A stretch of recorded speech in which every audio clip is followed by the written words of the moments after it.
So really what we're going to focus on is just being able to read this table from questions that we're going to ask at the moment. 244, just going to assume that you can read this table and then ask the next set of questions, which is, okay, how are these two variables related? And then, of course, confidence intervals come in. So does significance testing. All right. So now notice, here we go. I noticed I filled it out because I took the questionnaires and put all the numbers. So here's how everything laid out. So we're now going to go into probability theory, combining events, using the conjunctions and or given that, and the qualifier not. Okay. So in other words, we need to figure out how things are put together. If anybody here going to major in computer science? No one. Good. So these things would be something that's taught in computer science because it's the nuts and bolts of how to unite things. So this is about putting things together, like a little erector set, and they'll talk. In law school, this is also taught, but not in this same thing. They use logic theory. So logic theory actually uses exactly the same construct to kind of unite events, things together. So this is a very general concept. So let's start with the first question, something you should know. A probability is a number between what two numbers?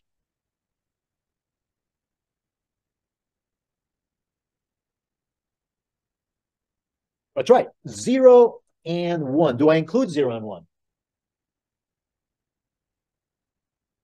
The answer is no. And I think I know why your answer is no. And why would you say no?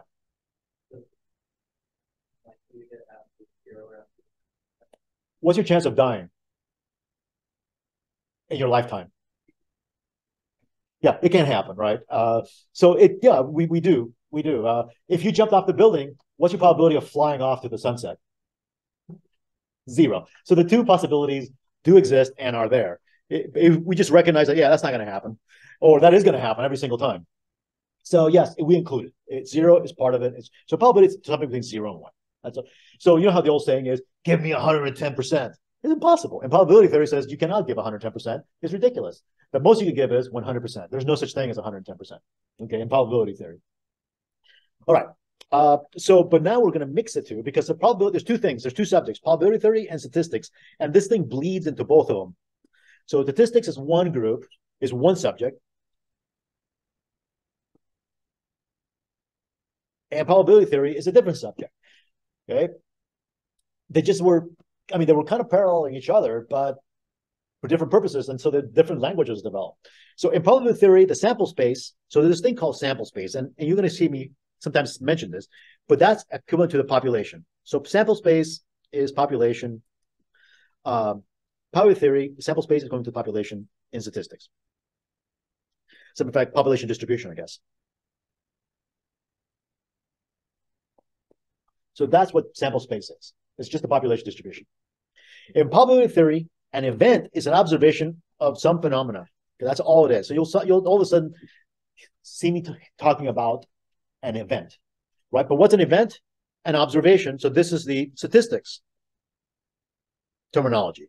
In statistics, you see observations. In probability theory, we have events.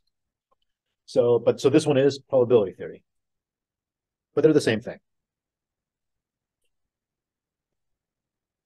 One is the same as the other. Okay? So after a while, you just kind of throw them around like party favors. So now we get to some important things. Meaning of disjoint or mutually exclusive events. So these are horribly important because even in sampling, when we sample, we need to understand what these are because it happens. So have you ever heard the word, like the one that you would hear in the news is mutually exclusive? Have you ever heard the words mutually exclusive before in the news? Yeah, you have, right? It does happen. Rarely do you hear the word I forgot a T, disjoint. There's a T missing here. Disjoint. Okay, but they're the same thing. So mutually exclusive is typically more associated with statistics. Disjoint is more probability theory, but they're interchangeable. So what does that mean? So meaning of disjoint or mutually exclusive is that an event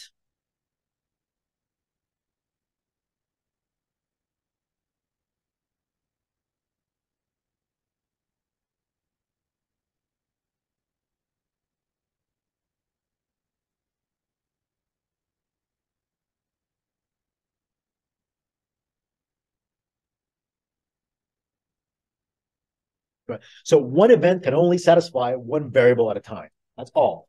So either you're here or you're there. You cannot be both. Okay. For example, if I throw a six-sided die,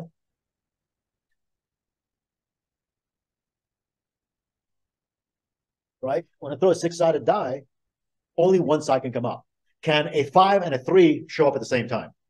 No, no. So that's all we mean, that the event, whatever it is, cannot satisfy two different variables, whatever they happen to be. Okay, there's only one thing that can be satisfied. All right. So the meaning of conjunction and is that an event A and event B is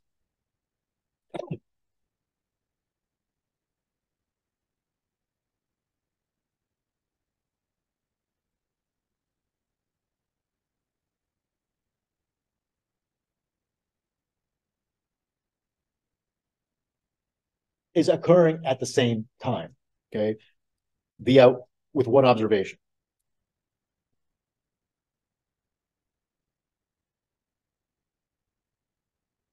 So, for example, let me go back to this joint. Can a person notice? Notice a person is singular, so it means singular observation.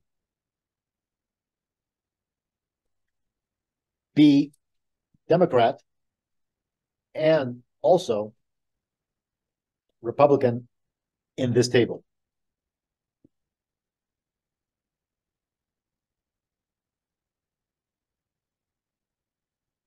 And the answer is no. No, they were only allowed to check one party affiliation. So no. No. So events, Democrat, Republican are disjoint. Okay. So because they cannot happen at the same time, one person cannot satisfy both, those two now become disjoint. They cannot happen at the same time. That's all that means. One observation cannot meet multiple criteria, or the criteria that are involved here. In this case, Democrat and Republican. Okay. Now, meaning conjunction and is an event is occurring at the same time with one observation. So, for example, can a person be a Democrat and 29 to 40 on this table? And the answer is yes. Yes. As a matter of fact, there were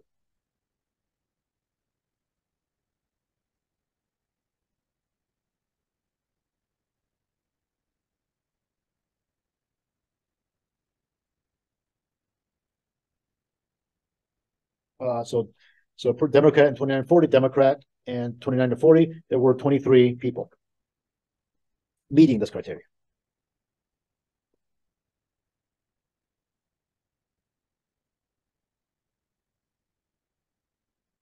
Okay. So there was 23 people, again, Democrat and 29 to 40 right here. There were, again, those 23 people were meeting both Democrat and also 29 to 40. Fantastic. Okay. So now we have disjoint cannot happen at the same time, and means they must happen at the same time. So now we get to the next flavor, the third one, or. This one gives a little more trouble to people because it's elusive. All right, announcement. Pass this class, you must either give me $100 or wash my car. So now, answer this. What are you going to choose to do? Wash your car. Great. What are you going to do? $100. I don't want you not to worry. What are you going to do? What is it? Now, I'm going to pick one more person. Let's say that Elia here, this comes over my house, washes my car, beautiful, spotless, thank you. And at the end of the thing, she goes, there you go, and hands me $100. Does she meet the criteria? Does she still pass the class? Yeah, absolutely. So this is where OR gets a little tricky. There's two types of OR.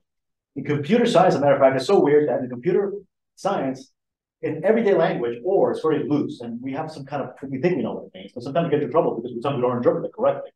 But in computer science, because it has to be so precise, there's two ones called or, which is the one we're about to look at, and there's the other one called zor, which sounds like some kind of superhero, but it's the one that sometimes people mistake. Zor means one or the other, but not both. So if we were to use it zor, Leah would not pass this course because she violated that. She gave me both when I only wanted one, and she did the wrong thing. But that's not the one we're going to play with. The one we're going to play with is called the inclusive course, very inclusive, which means that you can do whatever you want. Just beat one of them and you're in. Beat all of them, you're still in. You can do whatever you want. It's perfect. It's very inclusive. So, or really is meet at least one criteria and you're in. That's all it means. So, the meaning of the conjunction or as in event A or B is as long as you meet at least one criteria,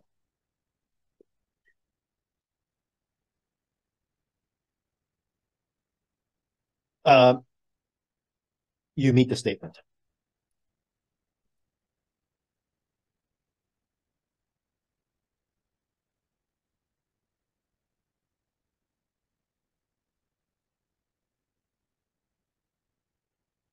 So this is often called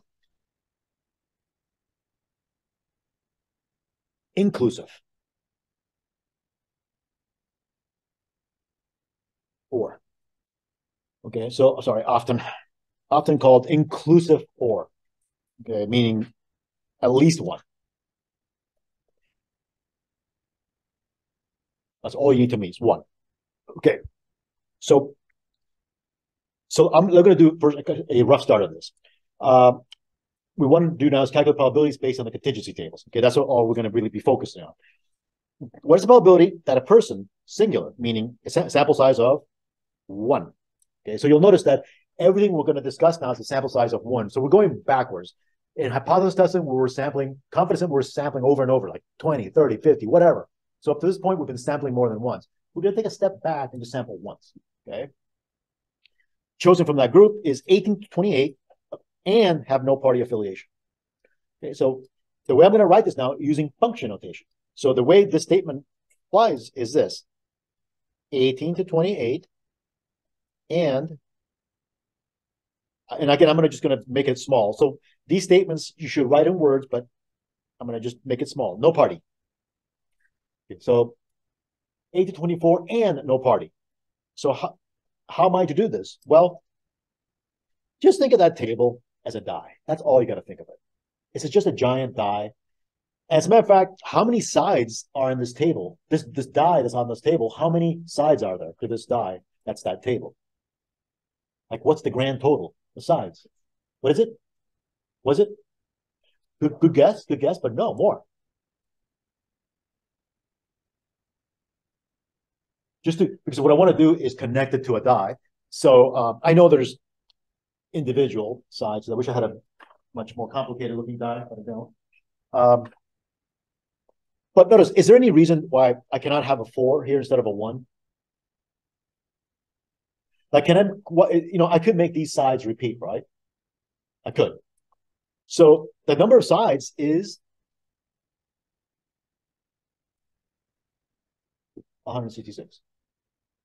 If I choose one person at random, it could be any one of these 166. So I'm assuming that every single one of these people is equally likely to be chosen. It's going to be a simple random sample. And there's 166 people, so think of it as a 166-sided die. So, for example, if I ask you, what's the chance that this die here lands on 2? What's the chance that it lands on 2? For this die? Die lands on 2? What is it? 1/6, because there's 6 sides. Only 1, 2. Okay, that's the reason. So now here in this party affiliation question, how many sides are my die?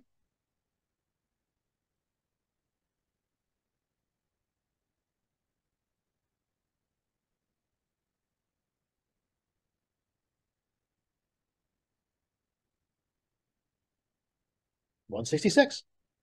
And how many meet my criteria of 1828 and no party? 28. Yep, exactly. So you see everywhere where that's coming from. So imagine instead of being out nicely in this table, right? So right now you're seeing all summarized in a nice table. And there's where the 28 is coming from. 28 meet the criteria of no party affiliation and 18 to 28. So out of how many? 166. So think of it more like we're back to this table. Everything is just being laid out. We're going to pick one subject completely at random. There's 166 total. So this goes to 106 subject, 166. And we're going to choose one person completely at random. What's the chance that they meet both the criteria of no party affiliation and whatever the age was? I think 18 to 28. Or yeah. Okay. That's all that's happening here. So in that sense, you could think of it like a giant die of 166. Or no, 8. Yeah. All right. Let me stop here. Does that make sense? Yes or no? So see if you can answer the next question.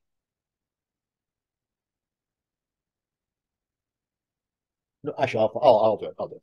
But if I'm going to do this one, 18 to 28, or no party. So I'm going to contrast these two. All right. Now, I need to meet this criteria, 18 to 28 or no party. So I'm going to come over here. We can see this. So what I want is 18 to 28 or no party. All right. Let's just see how many meet our criteria. 18 to 28. Does this one meet our criteria? Yes, it does. How about this one? Yeah. How about this one? Sure. What about this one? Yeah. So basically, this meets our criteria, this meets our criteria, this meets our criteria, this meets our criteria, and in total, there are 55 of them. So really, I think what I have so far is, well, I mean, I have 55 out of 55 out of 166. Or no party. No party. No party. No party. Let's see. Does this one meet our criteria of no party? Yes, it does. How about this one? Yes. What about this one? Yeah. Well, in total, how many do I have? 38. So 38 plus 38. Out here, I need to add, because I need to combine everything. 38 of 166. So far, I have 55 plus 38. Now, so let's recap. Meta criteria, meta criteria, meta criteria, meta criteria. Then on the other, in the non-party, meta criteria, meta criteria, meta criteria. And again, I'm going to use that number, total. Now, do you see something that is sort of wrong?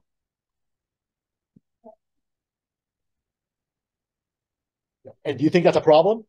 Yes, I'm double counting these people. I remember, it's just that when I throw my die, every single thing is just one. I only get to choose one.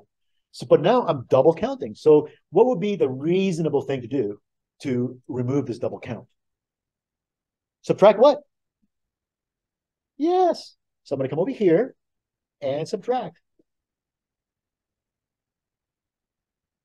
Congratulations, you just created a formula. This is the formula. The probability of event A or B is equal to the probability of A plus the probability of B. And if these things two are not disjoint, then we need to subtract the probability of A and B. And that's what I've done. The 28 comes from A and B, both of these together. So all that means is remove double count.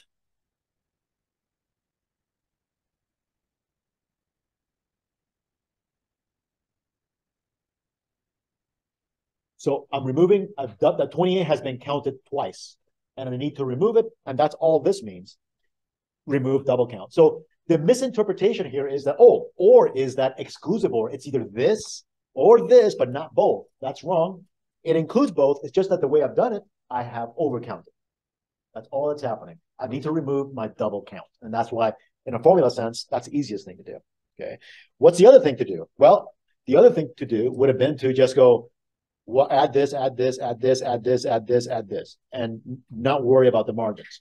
But often it's just easier to look at the margins instead of adding all this and then adding all that. Just look at the margins, add those margins together, and then figure out what the double count is and subtract that. That's all that formula is saying. So it's trying to make our life simpler, not harder.